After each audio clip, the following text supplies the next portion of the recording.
दोस्तों नमस्कार, स्वागत है आपका बड़ी खबर बड़े खुलासे में। दोस्तों, ममता बनर्जी को चुनाव आयोग ने बहुत बड़ा झटका दिया है और कई अधिकारी ममता बनर्जी के इशारे पर जो काम कर रहे थे उनको सस्पेंड कर दिया गया है। आपको मैंने कुछ ही दिनों पहले एक खबर दी थी, वीडियो बनाई थी, जिसमें मैंने आपको बताया था कि चुनाव आयोग के द्वारा ऐसे कई अधिकारी चिन्हित किए गए थे जिन्होंने एंट्री गलत की, यानी एक ही परिवार में 150 नाम लिखे गए, एक परिवार के 50 बच्चे बता दिए गए।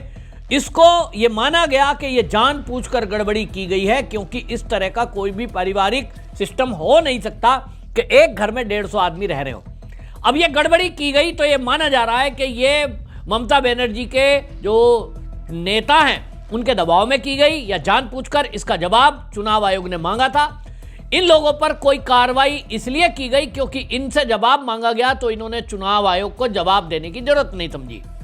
इस पर चुनाव आयोग ने संज्ञान लेते हुए बंगाल की चीफ सेक्रेटरी को, नंदना चक्रवर्ती, उसको डेडलाइन दी थी कि 17 फरवरी की शाम 5:30 बजे तक जो अधिकारियों के ऊपर एफआईआर करने के आदेश दिए हैं उस पर एक्शन करके हमें सूचना दी जाए, वरना तो आपके खिलाफ भी कार्रवाई होगी।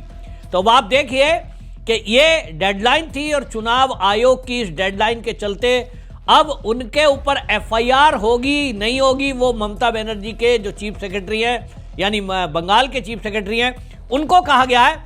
लेकिन इसके पहले इनको सस्पेंड कर दिया गया है और यह सीधा बता दिया गया है कि अब आपको यह अनुपालन करना होगा। चुनाव आयोग का आदेश है, अधिकारियों को सस्पेंड करिए।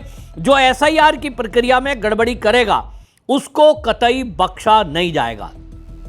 यह अधिकारी 7 अधिकारी सस्पेंड किए गए हैं और इनके सस्पेंशन की सूचना जैसे ही बंगाल की खबरों में आई, पूरे बंगाल में जो अधिकारी हैं उनके ऊपर हड़कंप मच गया है। उनको अभी तक ये लग रहा था कि ममता दीदी कह रही थी आपका कुछ नहीं होगा, चिंता मत करिए, मैं हूं ना। वो मैं हूं ना फिल्मी स्टाइल वाला चलेगा नहीं, क्योंकि चुनाव आयोग अब अगले कुछ दिनों में जब वो जो चुनाव की घोषणा हो जाएगी उसके बाद फुल फ्लैश पावर चुनाव आयोग के हाथ में होती है।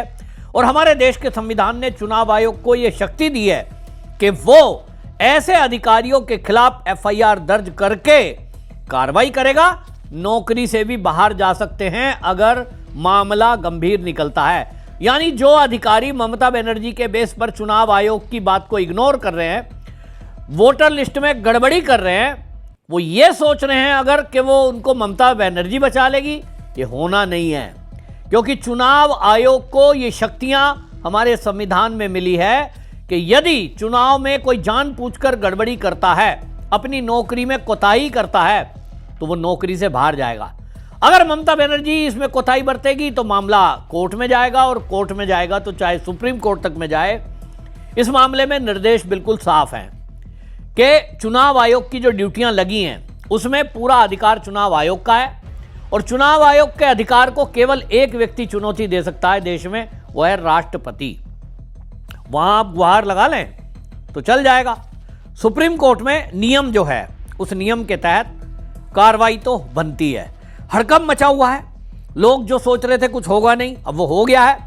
एफआईआर करने के लिए 17 फरवरी की डेडलाइन चीफ सेक्रेटरी को दी गई है। उनके ऊपर एफआईआर भी होगी, कार्रवाई भी होगी।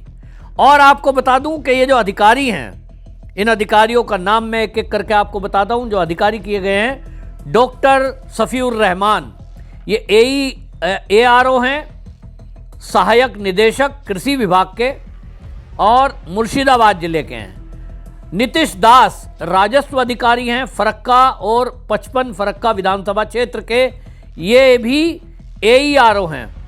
डालिया रे चौधरी, ये भी एईआरओ हैं, महिला विभाग कार्यालय में ये नियुक्त हैं। एसके मुर्शीद आलम, ये एडीए हैं, सूती ब्लॉक, सूती विधानसभा एईआरओ। इसके साथ ही सत्यजीत दास, जयदीप कुड्डू और देवाशीष विश्वास, ये 7 बड़े अधिकारी सस्पेंड कर दिए गए हैं। अब ये 7 अधिकारी सस्पेंड हुए हैं, इसके अलावा भी एक्शन होना है, जैसा मैंने आपको बताया। चीफ सेक्रेटरी से जवाब मांगा गया था तो अभी तक चीफ सेक्रेटरी ने कोई जवाब दिया नहीं है, पर अब ये माना जा रहा है कि 17 फरवरी से पहले अब इन अधिकारियों के ऊपर FIR भी होगी, पूरी जांच होगी और वो जांच रिपोर्ट बनानी है पुलिस को। तो पुलिस भले ही कुछ ना करे, लेकिन जैसा मैंने कहा कि फिर चुनाव आयोग इनके खिलाफ एक्शन लेगा, नौकरी से बाहर भी हो सकते हैं। बहुत बड़ी गलती इन्होंने कर दी है, लेकिन एक बात बिल्कुल साफ हो गई कि भाई चुनाव आयोग बंगाल में SIR को लेकर पूरी तरह गंभीर है और ये अधिकारियों को पहले ही निर्देश दिए गए थे कि आप किसी भी राज्य सरकार के दबाव में ना आए। मैंने जैसा पहले भी बताया, ममता बनर्जी का दबाव, TMC के लोगों का दबाव वहाँ हर व्यक्ति के ऊपर है। किसी BLO की हिम्मत नहीं है कि वो TMC के किसी एक कार्यकर्ता की भी बात को इग्नोर करे। हमने देखा कि जो सरकारी अधिकारी हैं उनको TMC के कार्यालय में बिठाया गया, एंट्री वहाँ करवाई जा रही थी। अब उस पर दबाव है और उसी दबाव के कारण कई सारे BLO ने आत्महत्या कर ली थी। ममता बनर्जी ने विक्टिम कार्ड खेलने की कोशिश की, तो ये कोशिश की कि ये चुनाव आयोग के सिर में मढ़ दिया जाए, लेकिन देश की जनता मूर्ख नहीं है। देश की जनता भी इस बात को समझ रही है और बंगाल की जनता भी इस बात को समझ रही है कि जो चुनाव आयोग है वो चुनाव आयोग कोई एक आदमी व्यक्ति, एक संस्था है, आदमी व्यक्ति नहीं है। और वह संस्था कैसे काम करती है? तो बंगाल की सरकार को ही अपने अधिकारियों को ड्यूटी पे लगाना पड़ता है। तो दबाव किसका है, चुनाव आयोग का या फिर ममता बनर्जी का? तो निश्चित रूप से उसके लिए जिम्मेदार यदि कोई है कि भाई BLO अगर दबाव में थे तो उसके लिए तो DM और SDM जिम्मेदार हैं। तो ममता बनर्जी को जब लगा कि तुम्हारा ये विक्टिम कार्ड उल्टा पड़ रहा है, बंगाल की जनता बहुत समझदार है, पहले से ही समझदार है, मैं आपको बता रहा हूं। अब तो सोशल मीडिया का जमाना है, बंगाल में व्यक्ति दिमागदार बहुत होते हैं और इसलिए उनको सबको आप पॉलिटिक्स करने की कोशिश करोगे, पॉलिटिक्स सिखाने की कोशिश करोगे तो दीदी घर घर में बच्चा पॉलिटिक्स पैदा होता है वहाँ। और इसलिए ममता बनर्जी का विक्टिम कार्ड चला नहीं। लोगों को समझ में आ गया कि ये ममता दीदी खुद ही दबाव बना रही है, गलत काम करने के लिए अधिकारी को कहा जा रहा है। उधर चुनाव आयोग ही अधिकारियों को लगातार ये कह रहा था कि आपको किसी भी प्रेशर में गलत काम नहीं करना। आपको यदि कोई अधिकारी दबाव बना रहा है गलत एंट्री करने की, घुसपैठियों को वोटर लिस्ट में शामिल करने की, या जो लोग मर गए हैं, ट्रांसफर हो गए हैं, उनका वोट नहीं काटने दे रहे हैं, गलत दस्तावेज दे रहे हैं, तो आप उसकी सूचना हमें देंगे। और इसलिए माइक्रो ऑब्जर्वर बंगाल में लगाए गए। ममता बनर्जी इन्हीं माइक्रो ऑब्जर्वर का विरोध कर रही थी, सुप्रीम कोर्ट में खड़े होकर खुद कह रही थी कि किसी अन्य राज्य में माइक्रो ऑब्जर्वर जब नहीं लगाए गए तो बंगाल में क्यों लगाए गए। तो वहां जब सॉलिसिटर जनरल ने जवाब दिया, उस जवाब के बाद सुप्रीम कोर्ट ने भी कह दिया कि माइक्रो ऑब्जर्वर तो नहीं हटेंगे। ये माइक्रो ऑब्जर्वर अगर नहीं होते तो आप सोचिए इस तरह की गड़बड़ियों का पता ही नहीं चलता। वोटर लिस्ट छप जाती, उसके बाद ममता दीदी क्या करती, वो जैसा राहुल गांधी करते हुआ घूम रहा था, देखो एक ही व्यक्ति की फोटो 20 जगह लगी हुई है, एक ही व्यक्ति के नाम से 20 जगह। भाई ये क्या हो रहा है? खुद जो अधिकारी हैं वो गड़बड़ी कर दें और उसके बाद तुम उसको मुद्दा बनाओ और चुनाव आयोग को बदनाम करो।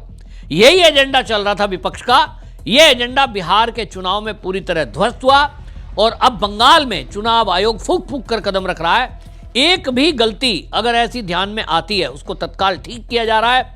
ममता बनर्जी का 68 लाख वोट ये कट रहा है, अभी तक जाता हुआ दिखाई दे रहा है। जो मैंने आपको बताया था, हर सीट पर लगभग जो TMC का 15,000 से करीब वोट कटता हुआ दिखाई दे रहा है। तो जो 15,000 से लगभग के अंतर पर ममता बनर्जी की जीती हुई पिछले चुनाव में सीट हैं वो तो गई और इसलिए ममता बनर्जी बौखला रही है। समझ में आ रहा है कि सत्ता जारी है। अगर सत्ता में ममता बनर्जी को कोई वापसी ला सकता है वो है फर्जी वोटर लिस्ट, और फर्जी वोटर लिस्ट चुनाव आयोग बनने नहीं देगा। इस एक्शन ने यह बता दिया है और इसीलिए ममता बनर्जी को यह समझ में आ गया कि इस बार तो खेला ना हो बे। आपकी क्या राय है कमेंट में जरूर लिखें, वीडियो शेयर करें। वंदे मातरम।